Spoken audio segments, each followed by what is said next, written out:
On a suivi avec beaucoup d'attention ce discours du président Patrice Talon, un discours qui a quand même commencé par planter le décor comme il se doit, les difficultés avec le terrorisme, les difficultés en ce qui concerne la cherté de la vie, le pouvoir d'achat des Béninois. Le président a fait un constat, même s'il n'a pas. Oui, il a parlé de ses réalisations, des routes que nous voyons tous, que nous félicitons tous.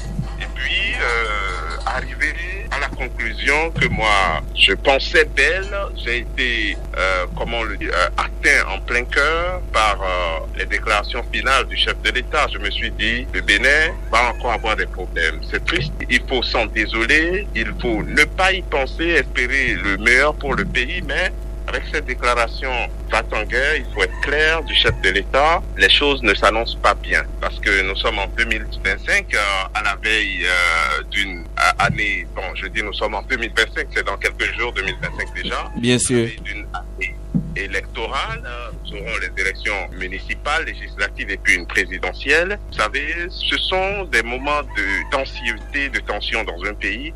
En ce moment, à des moments pareils, on a besoin que le chef fasse une déclaration qui apaise, qui soulage tout le monde. Mais la façon dont le président Talon a conclu son discours la dernière fois, quand vous entendez les Béninois dans la ville, un peu partout dans le pays, mis à part bien évidemment ses soutiens, les gens ont peur. Ce n'est pas de cela qu'on a besoin.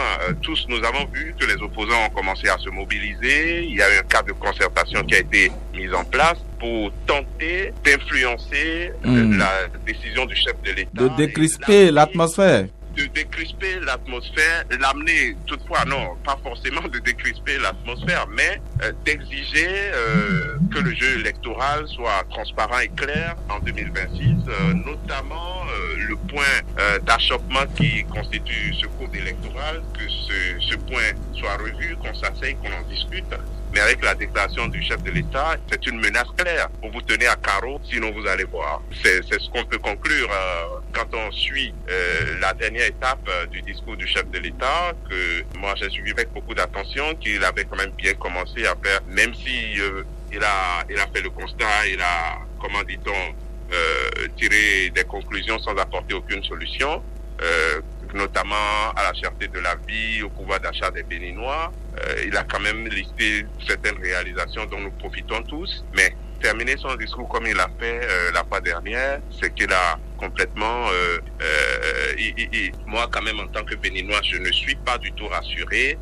Il y a des jours sombres qui s'annoncent pour notre pays et c'est dommage. J'ai suivi ce discours sur l'état de la nation de Patrice Talon.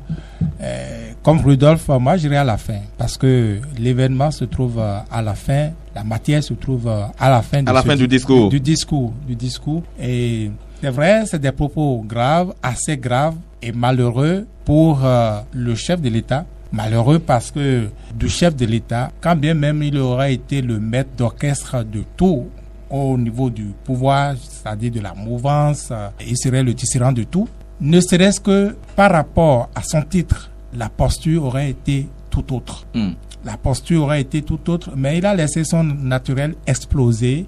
Il s'est répandu en menaces, des menaces qui, puisqu'il faisait ces menaces au nom de la démocratie, ne tiennent même pas au nom de la démocratie, du moins des principes universels connus en matière démocratique. Je le dis parce que il avance que le Bénin ne reviendra plus jamais dans un passé qu'il qualifie de honteux. Oui. Et il s'interposera par tous les moyens, donc certainement y compris des moyens non démocratiques. Déjà que nous sommes dans un contexte où les moyens utilisés en ce moment sont peu démocratiques, que le chef de l'État, n'est-ce pas, vienne sur une tribune aussi solennelle que la tribune de l'Assemblée nationale, assume, n'est-ce pas, ce qui adviendra de cette manière, alors qu'en d'autres circonstances, quand il a des situations de crise, c'est le chef de l'État qui est le dernier recours. Quand le chef de l'État prend cette posture-là dans la République, en cas de crise, où voulez-vous qu'on aille? C'est pourquoi Rudolph dit, c'est fini, il n'a rien à faire. Le Bénin est encore une fois dans la crise. Parce que le maître sapeur-pompier, eh bien, c'est lui qui vous dit, c'est moi qui tiens le feu. Venez, on va boire. Et donc, comme ça, c'est gâté, comme diraient les Ouariens. Les députés qui ont applaudi à tout rompre, les députés de la majorité présidentielle, qu'est-ce que vous voulez qu'on attende d'eux, Patrice Abana? C'est normal, c'est normal ce qu'ils peuvent faire. On les a déjà vus à l'œuvre à maintes reprises. Moi, quand même, ce qui s'est passé à l'Assemblée nationale, il n'y a rien d'extraordinaire, il n'y a rien qui peut susciter un débat. Tout ce qui s'est passé là-bas est normal. Les acteurs, comme sur une scène de théâtre, ont parfaitement joué leur rôle. Maintenant, c'est le discours du chef de l'État. C'est ça l'événement, à mon avis. Oui. Vous voyez, c'est de ça qu'on parle, et quand vous sortez dans la ville, c'est de ça que tout le monde parle. Alors, il a parlé de passé honteux. Le passé honteux... De quoi parlait Patrice Talon en disant un passé honteux selon vous, Rudolph Kall? Oui, le passé honteux, c'est, selon moi, ce passé où il y avait des centaines de partis politiques, comme il le dit, les acteurs politiques faisaient du chantage pour se positionner, où, il est arrivé avec son système de réforme du système partisan, où on a créé des blocs maintenant, il y a une dizaine de partis politiques, c'est ça la ligne que le Bénin doit désormais suivre, il ne faut pas retourner en arrière. Le passé honteux, à mon avis, quand je fais, le point, c'est à ça que je pense tout de suite. Mais ce que le président oublie, certes, dans l'histoire des nations, dans l'histoire des pays, il y a eu de grands hommes qui ont pesé et qui ont fait des réformes. Mais moi, je n'ai pas idée où une réforme a perduré, une réforme a été durable contre la volonté populaire. Non, c'est les peuples qui décident de quelle réforme ils ont besoin. Il y a eu un éclaireur qui a le courage de faire avancer les choses. Oui. Oui, ça, on le connaît. Mais qu'un homme, voilà ce que moi j'ai décidé pour le pays et on ne va pas retourner en arrière parce que c'est la direction là qui est bonne pour le pays. Je pense que le président se trompe lourdement. D'autant plus qu'il n'est qu'un acteur, il n'est qu'un homme, un humain. Vous voyez, qu'est-ce qu'il nous dit? Que, le président Talon oublie peut-être qu'il est à quelques mois de la fin de son mandat et qu'après lui, il y aura d'autres acteurs qui vont diriger le pays. Qu'est-ce qui nous dit que ces acteurs-là, même s'ils sortent de son camp, vont accepter de poursuivre la politique de la réforme du système partisan que lui, il a lancé? Je suis quand même surpris d'entendre le président Talon, qui est quelqu'un qui, à mon avis, a une certaine clairvoyance, qui voit bien les choses, tenir un tel discours. Patrice, vous voyez, quand je prends l'exemple du Sénégal, par exemple, le président Macky Sall, quand il est arrivé au pouvoir, dans l'un de ses discours, il a dit « je vais réduire l'opposition à sa plus simple expression ». Il a commencé à casser des opposants. Karim Wade, on l'a envoyé en prison. Après, il est allé en exil. Il s'est attaqué à Khalifa Sall, qu'il a dégommé de la mairie de Dakar, qu'il a enfermé. Après, il l'a libéré. Il s'en est pris à Ousmane Sonko, qu'il a vaincu. Il faut avoir le courage de dire les choses. Ousmane Sonko était pieds et mains liés à la prison, dans une prison à Dakar. Oui. Et quand le peuple sénégalais a dit que ce que le président Macky Sall veut de ce pays ne passera pas, Macky Sall a été obligé de faire complètement machine arrière. Il a pris des lois d'amnistie, il a sorti Sonko et Diomaye de prison, qui sont devenus aujourd'hui les dirigeants du pays. Donc la volonté d'un homme ne peut pas s'imposer à tout un peuple. Ceux qui le pensent ainsi se trompent lourdement. C'est pour un temps. Les hommes exercent un pouvoir d'un temps. Il y a des grands hommes dans l'histoire des peuples dont on n'oublie pas les noms parce qu'ils ont eu un impact positif sur la marche, sur l'histoire de ce peuple-là. Mais qu'on dise à force de lois, que des lois qui ne sont pas discutées au niveau populaire, que des acteurs politiques s'enferment pour prendre et qu'on impose au pays, on pense que ça va marcher comme ça. Je me dis que c'est une erreur. On ne sait pas ce qui va se passer après le président Talon. Vous voyez un peu? Donc c'est ça. Quand on dit qu'on ne va pas retourner à un passé honteux, est-ce que le passé du Bénin est vraiment honteux? Je me le demande. Le Bénin, oui, on peut dire que le Bénin rayonne dans certains domaines maintenant, mais quand vous sortez, le président dit qu'on parle bien du Bénin, je suis d'accord avec lui, mais pas dans tous les sens. Moi, quand même, qui ai fait un peu l'extérieur, quand mes amis m'appellent souvent, compte tenu de certaines actualités dans le pays, se demandent où va le Bénin. Moi, je me dis, quand on prend le domaine des droits et libertés, le Bénin en Afrique de l'Ouest était un phare. Maintenant, les voisins se moquent de nous. Nous n'avons plus de leçons de démocratie à donner à l'extérieur. C'est un passé que le Bénin, moi je pense que ça compte dans le passé du Bénin. Est-ce que ce passé avec quelle couleur ce passé-là? Oui, est-ce que ce passé-là aussi était honteux? Moi, j'étais fier. J'étais fier quand j'allais à l'école à Dakar, quand on parlait de droits et libertés, liberté de presse, et tout le monde se bombait de gosse. Aujourd'hui, c'est plus comme ça. Vous voyez un peu? Donc, il y a toutes ces choses-là que le président Talon a certainement oubliées, qu'il faut lui rappeler.